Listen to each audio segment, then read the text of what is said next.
Hey guys, Karenology here. Get ready because this story is pure chaos from start to finish.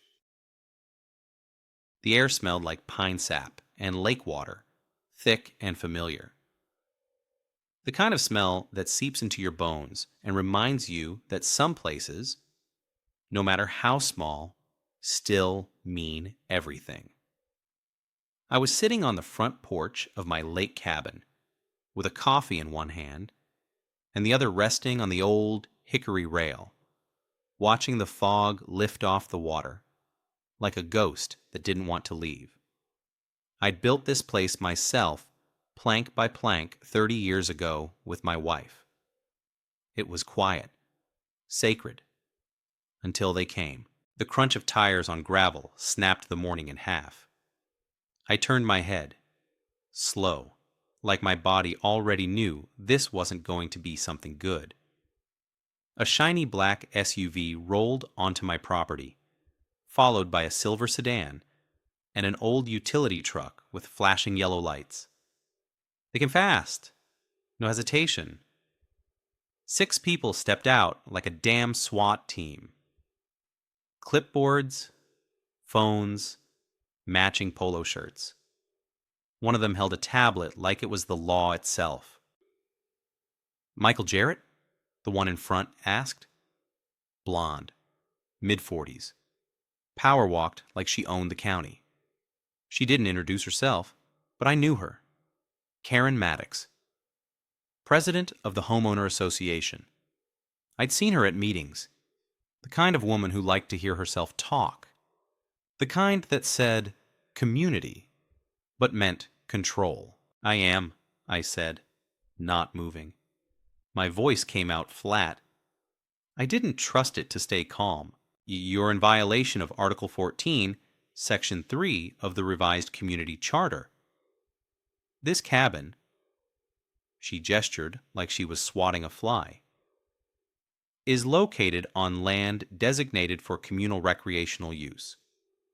Your occupation here is unauthorized. My jaw clenched so hard my teeth ached. This is my land, she tapped the tablet. According to county records, it's now under the jurisdiction of the Lakewood Pines Community Association. As of 8 years ago, it was rezoned during consolidation. You had the right to contest it.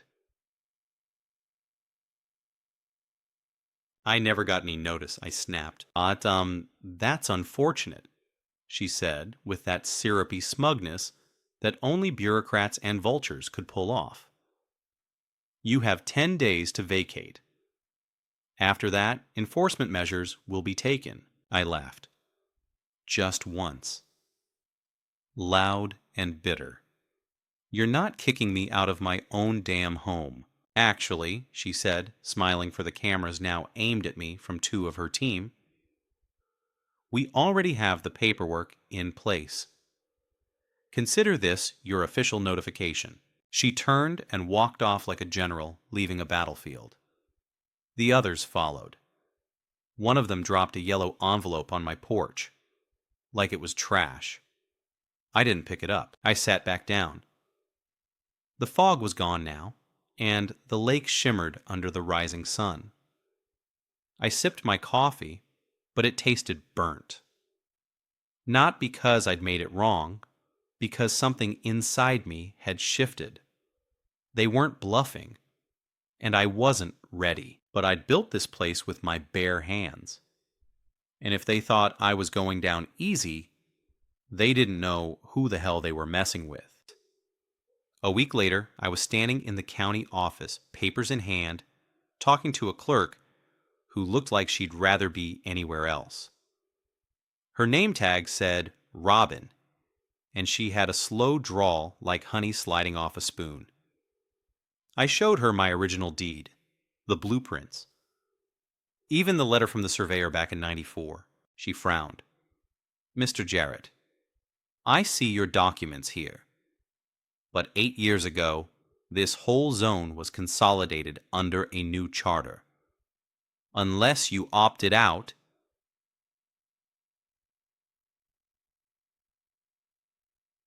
I I never got anything to opt out of, I said, feeling the weight of every board in my cabin pressed down on my chest. Well, without that paperwork, the default was inclusion. Inclusion? I spat. They stole my land and called it inclusion? Robin looked up then, for the first time meeting my eyes. There was a flicker of something there. Pity? Respect? Maybe both. Off the record, she said. You're not the first this has happened to. What do you mean? She lowered her voice. It's legal on paper, but dirty in practice. They swept through here, folded half the shoreline into their association without telling folks. You're the first to raise hell about it. I nodded slowly. My hand was shaking now. I gripped the counter to hide it. Can I fight it? She glanced over her shoulder. Not the way you're thinking. That night, I didn't sleep. I sat on the dock, bare feet dangling over the edge, watching the moon dance across the water. My wife used to say this place had a soul. I always thought she meant the view, but now I realized she meant the silence, the way it held you. I wasn't going to let them take it. Not with papers, not with fake rules. I didn't know how yet, but something in me had lit up. A slow, hard-burning fire. I'd been a quiet man most of my life, but sometimes quiet doesn't mean soft. Sometimes it means patient, and I'd just run out of patience. 2 days later, I saw the first sign they weren't done with me. I was in the shed out back, checking the lock on my generator when I heard voices near the waterline. I crept around the cabin, quiet as a breeze, and there they were. 2 guys in polo shirts with the Lakewood Pines logo embroidered in forest green, planting a stake in the ground with a plastic marker that read, Community Access Boundary. No trespassing. I walked up to them slow. You lost? They turned, startled, like I'd caught them shoplifting. One was tall, shaved head, maybe 30. The other, younger, had that slouched posture of someone who's never held a real job. Shaved head cleared his throat. Just marking property lines, sir. Standard procedure. That line, I pointed to where they'd hammered the stake, is 10 feet into my dock access. According to our updated maps, sir. I stepped closer. According to your nonsense, move that stake. They didn't, but they didn't push it either. Just walked off, muttering. I pulled the stake up myself and chucked it into the lake. That night, I sat at my old desk, surrounded by blueprints, maps, and a stack of HOA newsletters I'd never read. I'd always thought those glossy pamphlets were junk, but now I treated them like enemy code. I combed through them, looking for patterns, loopholes, anything, and I found it. In the May issue from 6 years ago, buried in fine print under a section about land use cooperatives, was a clause that stated that private holders within a rezoned region who continued to pay taxes independently retained lease issuing rights unless formally transferred through joint contract acknowledgement. That's a mouthful, sure, but in plain English?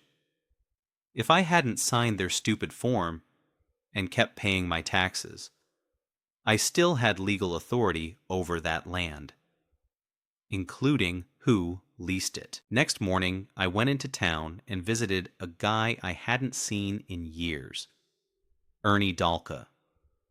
We used to fish together before life got in the way. Now he wore suits and had his name on a law office near the courthouse. He looked me over like I was a relic. Mike, haven't seen you since the 4th of July barbecue. You still make that jalapeno cornbread? Still do. I said, and I need your brain more than your appetite right now. He skimmed the papers I'd brought, raised one brow. You didn't sign the consolidation? Nope. And you kept paying taxes direct to the county? Every year.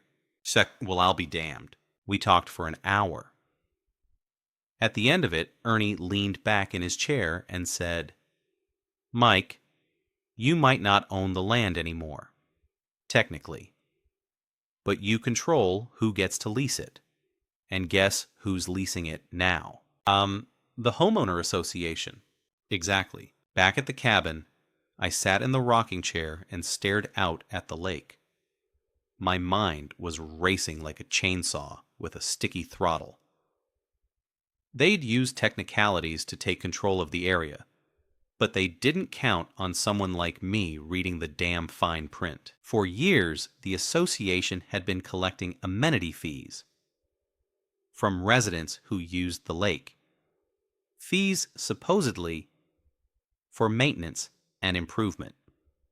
But all of that was contingent on access, granted through lease rights.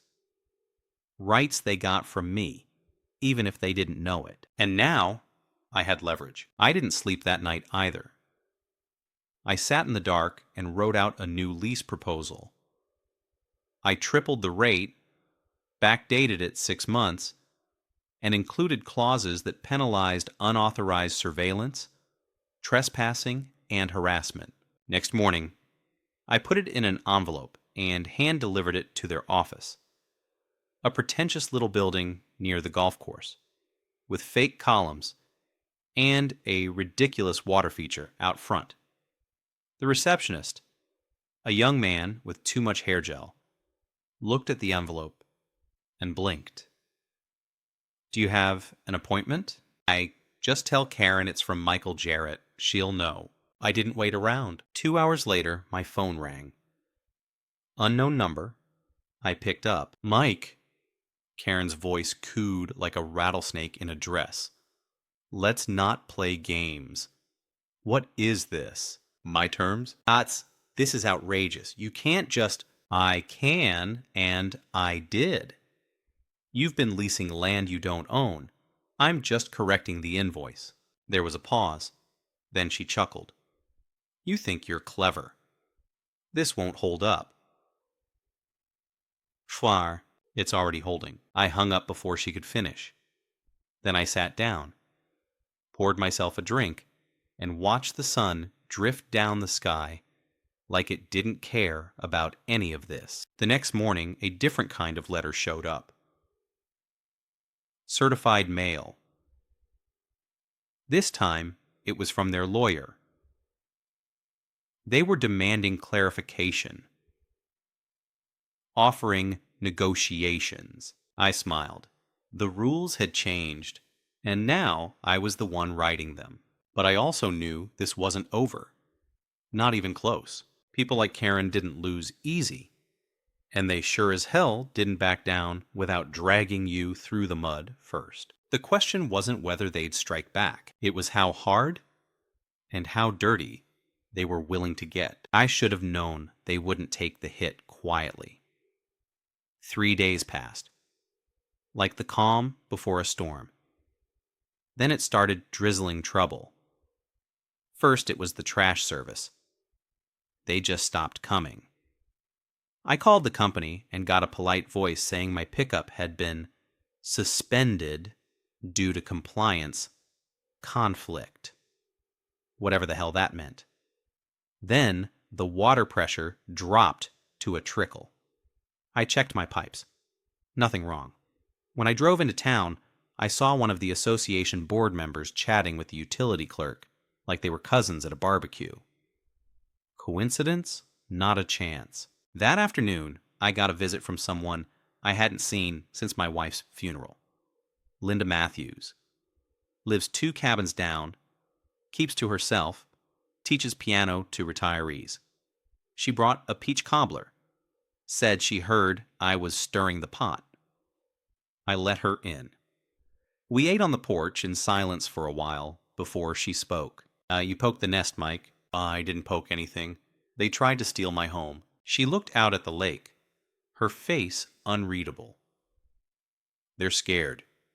You've got something they didn't see coming. I've got a lease form and a backbone. She smiled faintly. That's 2 more things than most around here. She didn't stay long, but when she left, she paused at the end of the path. Just don't let them pull you under. They're good at that. Making you tired, making you lonely. I didn't realize how much I needed to hear that. The next hit came 2 nights later. I woke to the sound of tires on gravel, again. But this time it was just 1 car. I stepped outside with my flashlight and caught someone near my shed. Young, hoodie, startled like a deer. He bolted before I could shout. Nothing was stolen, but the lock on my generator box had been busted. Coincidence? Not with timing that clean. I filed a report with the sheriff next morning. He nodded, made notes, but I could tell he wasn't biting. Said something vague about neighborly disputes, and left without promising anything. The silence around me grew heavier. I started noticing people looking away when I walked into the general store. No more casual nods, no small talk. It was like someone had hung a sign on my back that said, "Troublemaker," but I wasn't folding. I'd spent too many years doing the quiet thing, letting other people talk louder, push harder. That part of me had died with my wife. What was left knew how to dig in, and that's when the envelope came. Plain, white, no return address. Inside, photos. Me, sitting on my dock. Me, talking to Linda. Me, reading on the porch. Close-up, long lens, surveillance grade. Along with the photos was a note. You're being watched. Cooperate or relocate. I stared at that paper until the ink blurred. I hadn't felt fear like that in years. Not since the war. Not since watching my wife fade away in that hospital room, powerless to stop it. I burned the envelope in the fire pit, sat there till the sun came up, smoke in my lungs, anger in my chest. They wanted a war? I could give them one, but not the kind they were expecting. The next day, I drove 2 towns over and visited the county's archival office. I asked to see old zoning maps, pre-consolidation. After some sweet talk and a 20 slipped into the donation jar, they brought out a dusty folder. What I found in there nearly knocked me over. The original zoning layout showed my land as the keystone plot, a node used to define the boundaries of the entire lake access region. In essence, my lease was the foundation the rest of their development piggybacked on. If I revoked it, they'd lose legal access to the lake itself, and all those fees they'd been collecting? Illegal without valid base access. I made copies. Lots of them. By the time I got home, there was a letter taped to my door. Final warning. Cease interference or face legal action. I laughed. Loud. Long. Not because it was funny, but because they were scared. Real scared. And scared people make mistakes. That night, I made a plan. I wasn't going to shout. I wasn't going to fight them in the street. I was going to do something worse. I was going to be calm, precise, and very, very patient. The thing about fear is it sharpens you at first. Makes you alert, aware. But keep it too long, and it starts dulling the edges, turns into exhaustion. I wasn't about to let them wear me down like that. I'd seen what slow erosion did to men, and I wasn't letting anyone chip away at me. Not for a cabin, not for a view, but for what it meant to have something of your own when the world wants to take it. First move was paperwork. I drafted a formal notice of lease termination. Clean, legal, cold. Attached the zoning maps. Listed every violation they'd committed by accessing the lake through my property without consent. I sent it by courier, same-day delivery. Signature required. I didn't have to wait long. The next morning, Karen showed up herself. She drove up in a sleek silver Lexus and got out like she owned every inch of ground her heels touched. She wore a powder blue blazer, like it was armor. Phone already in her hand. Recording. "Michael," she said, smiling like we were old friends at a Sunday cookout. "Let's have a civilized chat." I didn't invite her in. I stood on the porch, arms crossed. She walked up close, too close, and kept her voice low. "You're playing a dangerous game. You know that?" I leaned in just enough so she could see I wasn't blinking. "So are you." "Only difference is I read the rules." She laughed like it was cute. "You think this piece of paper gives you leverage? You don't understand how this works." I stepped down from the porch, slow, deliberate. "Then explain it to me, Karen, like I'm a dumb old man with nothing to lose." Something flickered in her eyes then. Maybe she saw it. The part of me that had nothing left to be scared of. "You can't isolate yourself forever," she said. "The community doesn't like conflict." "Achin, then stop bringing it to my door." She turned without another word and left. The smile dropped. The second she thought I wasn't looking. 2 hours later, I got a call from Ernie. He sounded breathless. "Mike, they're trying to file an emergency injunction, claiming your lease revocation violates community interest." I laughed. "That clause isn't even in the bylaws. They're trying to fabricate one. I've seen this before. They'll push it through internal review, make it look retroactive. If they succeed, your documents won't matter." Well, then we hit them first. How?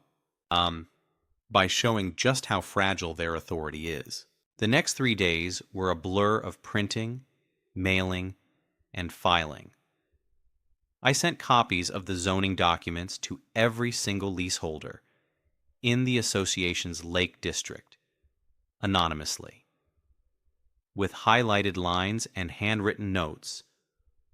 "Do you actually have legal access to the lake?" By the 5th day, I started getting calls. Quiet ones, nervous ones. People who hadn't said a word to me in years were now whispering like we were planning a heist. Karen must have noticed. Because on the 7th day, she cracked. I was out on the dock when I heard tires screeching on the gravel. She stormed out of the car, holding up one of the letters I'd mailed. "This is harassment," she screamed, loud enough for the lake to hear. "No, Karen, it's information." "You're undermining the association." "You undermined yourself." "I just passed the shovel." She trembled. Not from fear, but fury. "You think you can scare me into surrendering?" I walked past her, calm, like I wasn't shaking inside. "No. I think I can show everyone else they've already been robbed." That night, Linda showed up again. No cobbler this time. Just a flashlight and a determined look. You know they're meeting in secret?" she asked. "Karen's got the board gathering tomorrow night, off the record." "Not even at the clubhouse. They're trying to close ranks." "Where?" She hesitated. "My nephew told me. He's on security detail. He shouldn't have said anything, but—" "Mike, they're planning something. Not just legal, personal." I sat down, rubbing my eyes. "They've already been personal. They sent someone to vandalize my shed." She nodded. Then maybe it's time to stop reacting. That stuck with me all night. By sunrise, I had a plan. Not to hurt them, not to shout louder, to flip the whole damn table. But first, I had to let them think they were winning. So I got to work pretending I was giving up. I started small. Let the weeds grow a little around the mailbox. Stacked a few trash bags near the shed where anyone driving by could see them. Missed the usual Friday trip into town. Left the porch light off. I even skipped my morning coffee on the deck, just so the lake folks would whisper. You'd be surprised how fast silence makes noise in a place like this. By the third day, I was a ghost.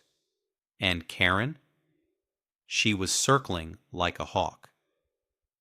I saw her SUV parked 100 yards down the road more than once. She didn't come up the drive, but she didn't have to. She wanted people to see her there, like she'd won. Linda came by again. She brought groceries this time, even though I didn't ask. You sure about this? She asked, eyeing the fake mess. Positive. Let 'em think I've curled up. It'll make the snap tighter when it comes. She smiled, but there was worry behind it. They're planning something. My nephew overheard Karen say, once he breaks, we'll bulldoze the cabin before he knows what hit him. I nodded. Good. That means they're coming in blind. What they didn't know was that while I played broken, I'd been working nights. I set up a small camera in the brush near the drive, another under the dock steps. Motion sensors, silent. Simple. I wasn't gathering evidence for court. I didn't trust the system. I just wanted to know when the Ndafi. Ma.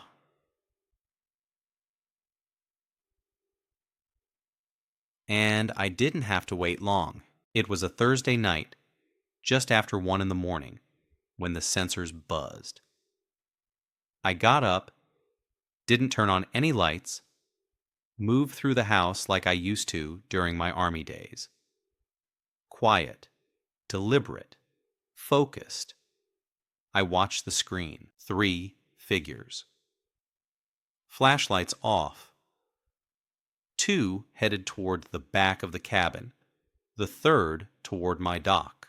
They weren't just coming to scare me. They were here to damage something. I waited, let them get close. Too close. Then I stepped out with my floodlight in one hand and a 12 gauge in the other. Not loaded, but they didn't need to know that. The beam caught all 3. Young, early 20s. One of them froze like a deer. The other 2 bolted immediately. The third, blonde, scrawny, familiar, stood rooted. I realized it was Linda's nephew. I lowered the light but didn't move the shotgun. You got 30 seconds to explain, son, he stammered. I didn't know what we were doing. Karen just said to follow instructions.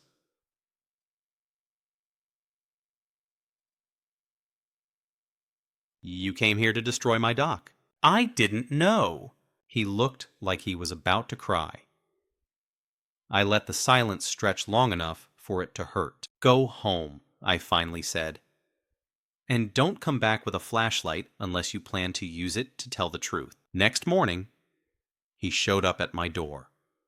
No Karen, no crew, just him. He had a manila envelope in his hand. So, she's planning to file false damage reports, he said. Claiming you destroyed HOA property. I heard her dictating the form. He handed me the documents. Copied notes, handwritten edits, internal memos. Gold. I didn't say thank you. I just nodded. Because this wasn't over. But now I had a match to go with my powder keg. By evening, I'd drafted a notice of breach. on legal letterhead, courtesy of Ernie. Citing falsification of lease terms, violation of boundary respect, and coordinated harassment. I didn't file it. I had a better plan. I printed 3 copies, each stamped private, and I mailed them, not to the HOA board. I sent them to 3 of their biggest renters, the ones running lakefront vacation rentals. Folks who relied on clean legality to keep their listings live and insured. I added a sticky note. You're paying Karen for access I never granted. Do your due diligence. By the next morning, 2 of them had pulled their listings offline. The third called me directly. Mr. Jarrett, I don't want any trouble, but if this is true, it's true. And if she's selling access she doesn't have, who do you think the insurance company blames when someone gets hurt on that dock? He was quiet for a beat. Consider my lease canceled until this gets sorted. Sorted. I like that word.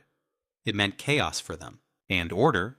For me. I knew Karen would come roaring back. She'd have to. But now the game was playing out on my field, and I was just getting warmed up. Karen didn't just come back swinging. She came back with fire in her eyes and a stack of paperwork thicker than a phone book. Within 48 hours of the vacation listings going dark, she filed a formal complaint with the county clerk's office alleging willful obstruction, trespass, and, this one was rich, economic sabotage. But I was ready. Ernie and I had already drafted a preemptive rebuttal, complete with timelines, records of correspondence, and the cherry on top, proof that she'd initiated lakefront rentals through unauthorized lease extensions. I sent our version to the clerk the same morning she filed hers. The best part? She didn't know it yet. Instead, she went on the offensive. By Saturday, I found a bold red sign staked into the end of my driveway. Notice of Code Enforcement Review.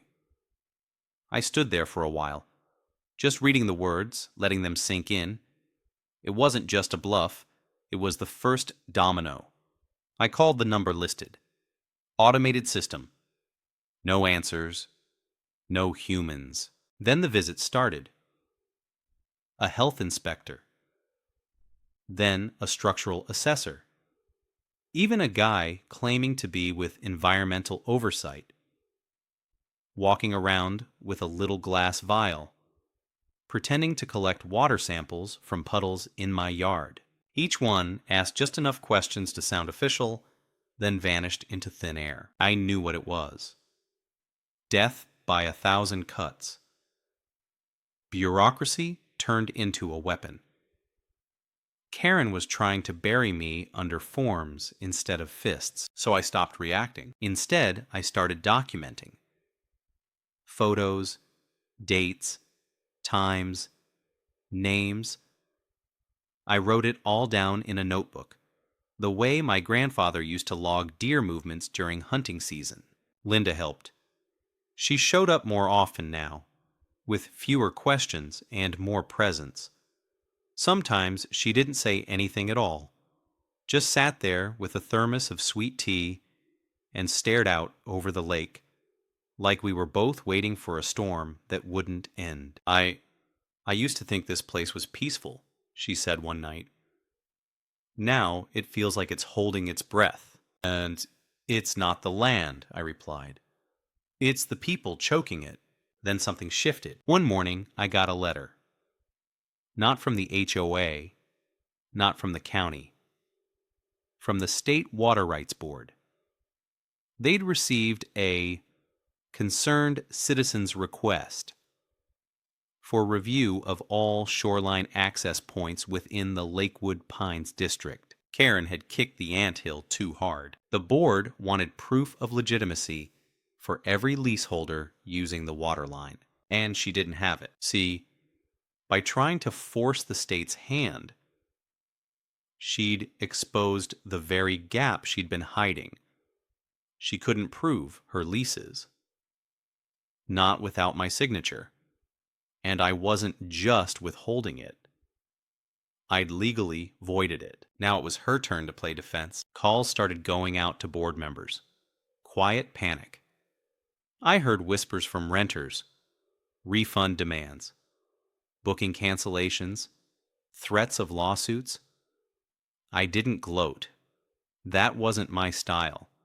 But inside, I felt a hard satisfaction settle deep. The trap was working.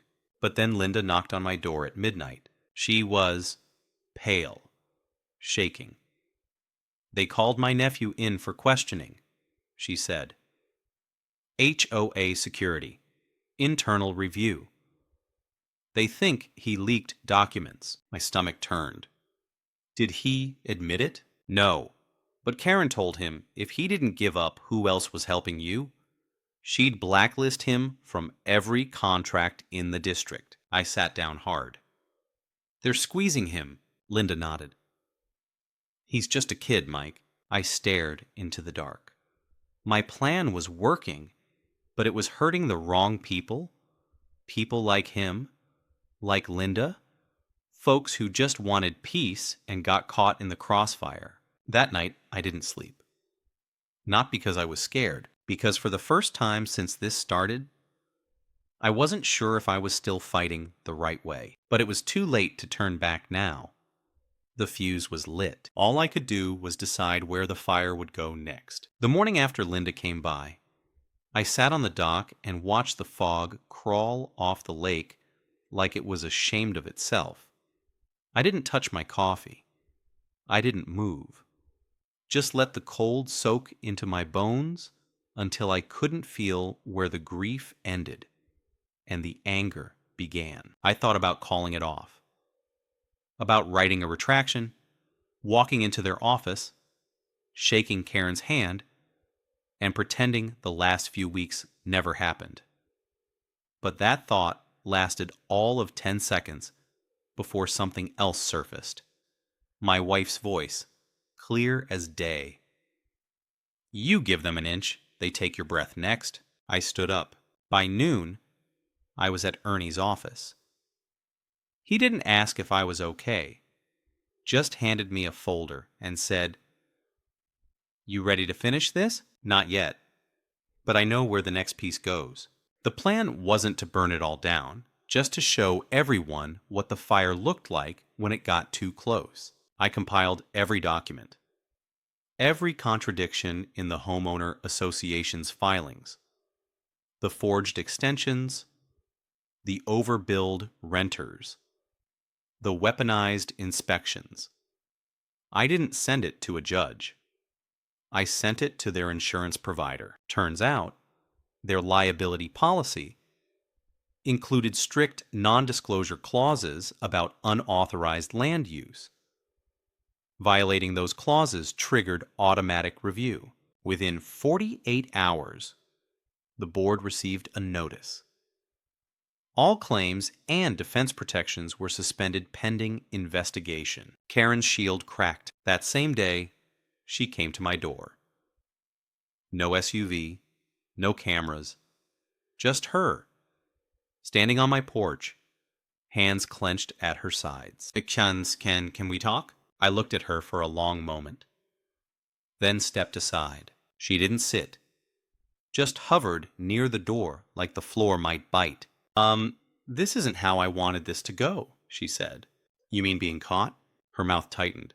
"I was trying to protect the value of the community. By faking leases and threatening teenagers?" She looked away. "Mistakes were made." I leaned forward. "You think this is about me. It's not.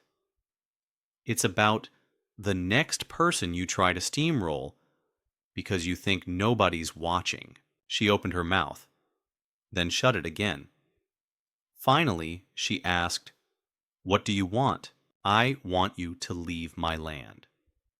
And I want your association to pay every cent it owes for the past 6 years. Triple the lease rate." Her eyes widened. That'll bankrupt us. Then maybe the community can start over without parasites on its back. She left without another word. That night, I sat with Linda on the porch. We didn't speak, just watched the water roll in soft silver waves. Her hand brushed mine. I didn't pull away. Then the sheriff came, pulled up slow, walked with that gait like his boots were made of lead. He wasn't smiling. Evening, Mike. Sheriff, I got a notice to deliver. From the county zoning board. Emergency review. He handed me the paper. At the top, order to vacate. Temporary land. Use halt. I stared at it, then up at him. You're kidding. Karen filed it before the insurance suspension hit. They fast-tracked it through a friend on the board. Linda stood up. Can they do that? He looked down.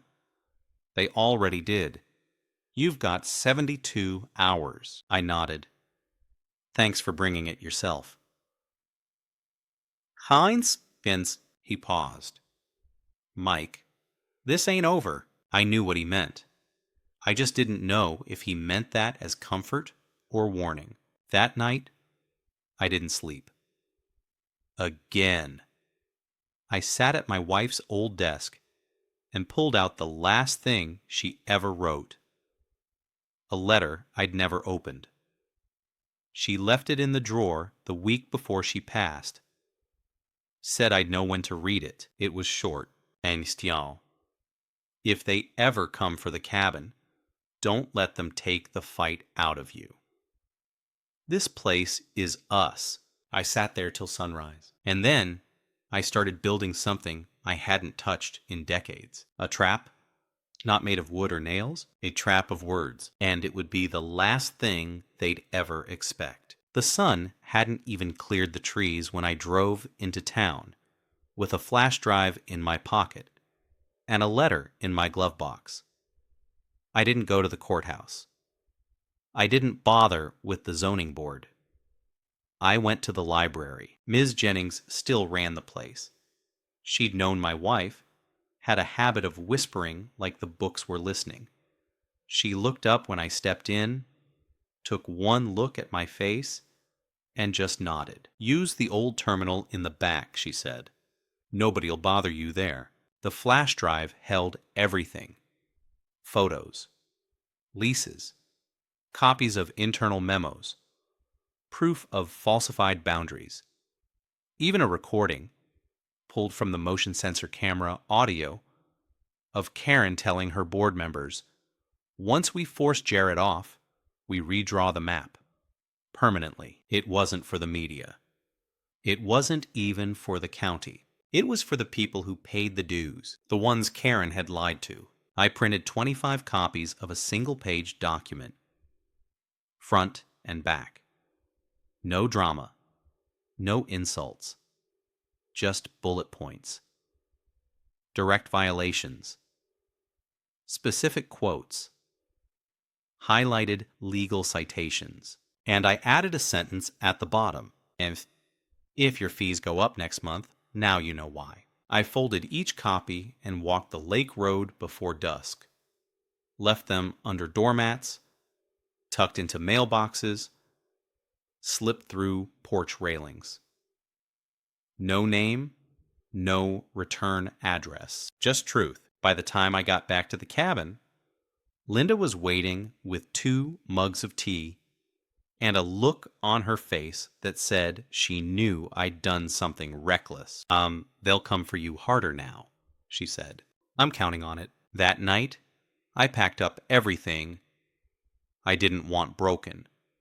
Old photos, my wife's letters, the hand-carved decoy duck I'd made on our honeymoon.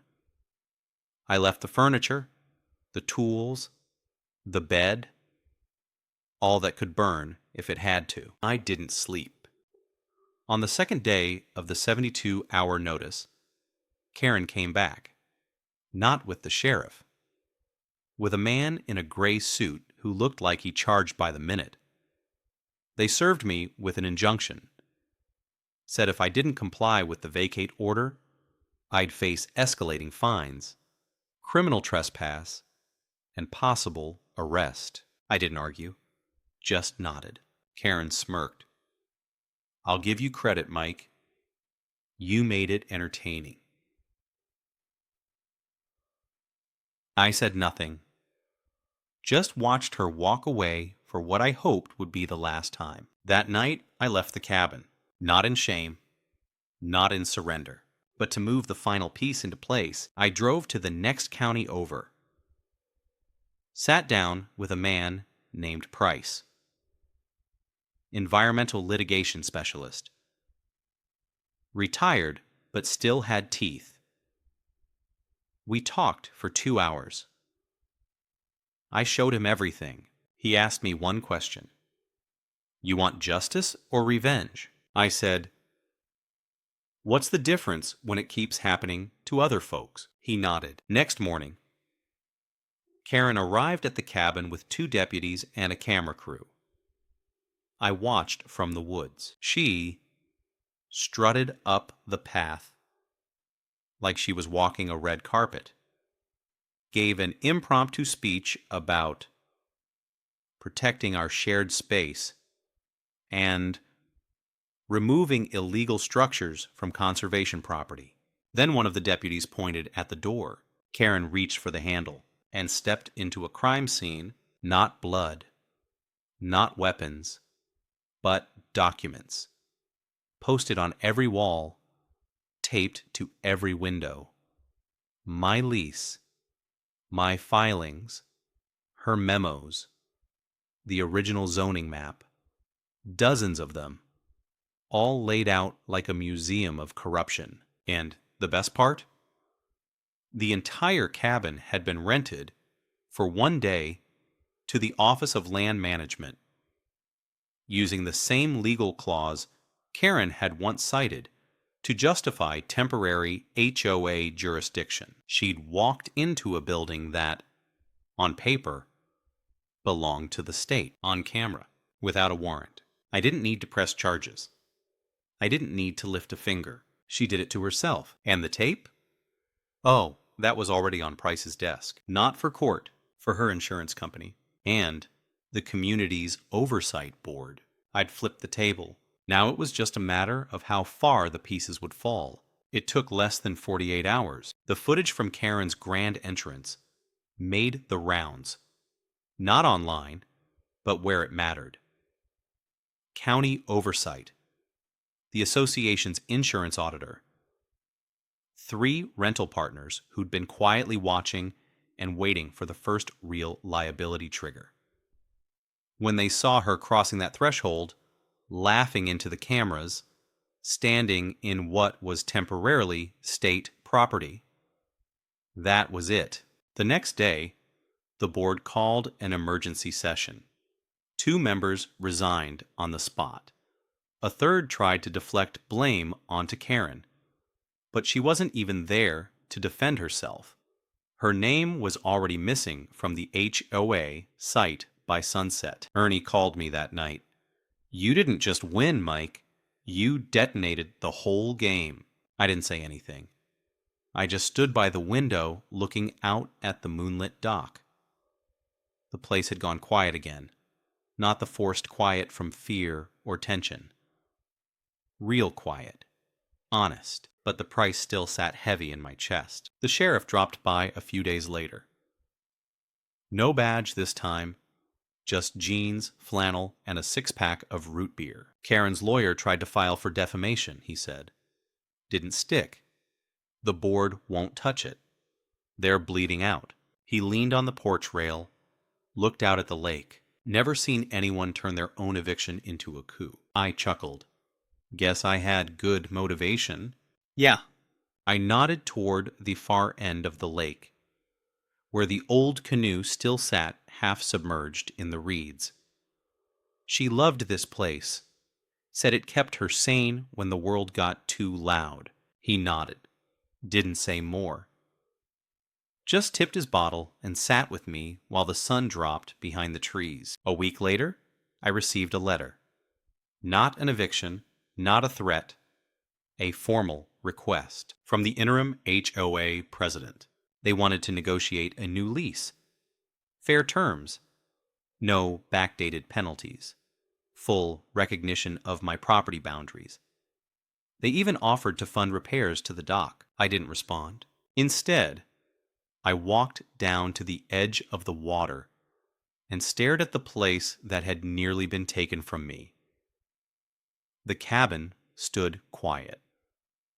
The windows glowed in the late afternoon light. Inside, everything was still where it should be. Even her photo on the mantel. I took out a matchbook from my pocket. Not to burn anything, just to feel the weight of choice. And then I walked inside. There was no celebration, no banners, no neighbors with pies, just silence. Exactly how I liked it. Linda came by the next morning. She didn't knock. Just let herself in like she'd always belonged. And is it over? She asked. I thought about that for a long moment. No, I said. But it's quiet enough now to breathe. She sat across from me at the kitchen table. Same spot my wife used to sit. She poured 2 cups of coffee without asking. We drank in silence. Outside, a breeze pushed across the lake. The kind of wind that didn't bring storms, just peace. And for the first time in a long, long while, I let myself believe it might last.